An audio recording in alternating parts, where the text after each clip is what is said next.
the closure of the book of Bereshit, the first book of Moses, we have a remarkable story in Parashat Vajechi. This is the death, or just before the passing, of Yaakov Avinu, our forefather Yaakov. There, the Torah, and elaborated in the Midrash, tells us how Yaakov is asking Hashem to have the opportunity, the chance to bless and depart from his children before his death. Indeed, all of his children are coming, but how does this happen? Hashem gives him an illness that until that time, everybody who had this illness would die right away. Yaakov was the first one, according to the Midrash, to have this illness, and until his passing. The interesting thing that we see here is that the illness is coming as a blessing and not as a curse, as we used to look at it. So indeed, Yaakov is ill, and he orders all of his children to come around his bed, and he wants to bless them. But before he does that, he thinks to himself, my father had two children, myself, that I follow Yitzchak's ways of the righteous, and also Esav, who did not follow the derech, the way of the righteous. My grandfather Abraham also had more than one child. He had Yitzchak, who followed him, but he also had Yishmael, who did not follow the path of the righteous and left Hashem, the creator of the world.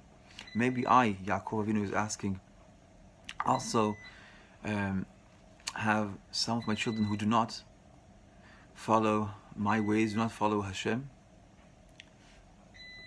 Inquiring this, the Midrash tells that children said, Shema Yisrael, listen, hear us, Father. Yisrael is the second name of Yaakov Avinu. He's also called Yisrael. So listen, Father, listen, Yisrael. Adonai Eloheinu, Hashem is our God. Adonai Echad, Adonai is one. We all believe in that. We all follow your lead in the path of the righteous, following Hashem, the creator of the world. When Yisrael, Yaakov, hears that, he says, Baruch Shem Kevod Malchuto Le'olam Va'ed.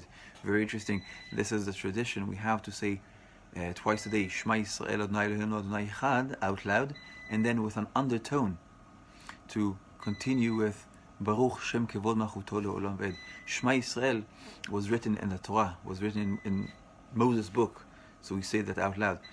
But we also want to say what Yaakov said, although it was not written in the Torah.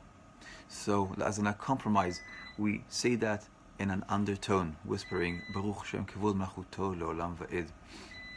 And then indeed, after Yaakov hears that, after he applies Baruch Shem Kevod Malchuto Le'olam Va'ed, he blesses his children, each one in his turn.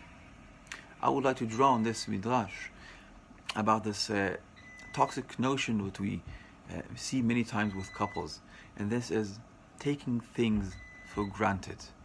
We are living together. At the beginning, when we're doing good things to our spouse, to our loved ones, we are very joyful and grateful for that, and we tend to thank.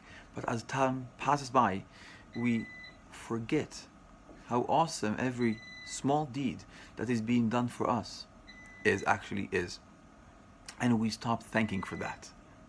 For example, a colleague in office is making a cup of coffee once a year. I'm so happy, so thankful. When a spouse does that, I can take it for granted because it's every morning. This is a very toxic thing and not good in a long distance relationship.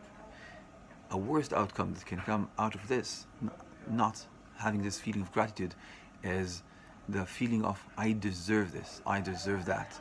And this is really destructive to relationship. From taking things for granted to the worst feeling of I deserve this, I have the right to get this from you or for someone else. Shabbat Shalom. Make sure to be grateful, but also to let your spouse know how grateful you are. It is almost equally important. Full of love, shalom, breut, and chaim tovim.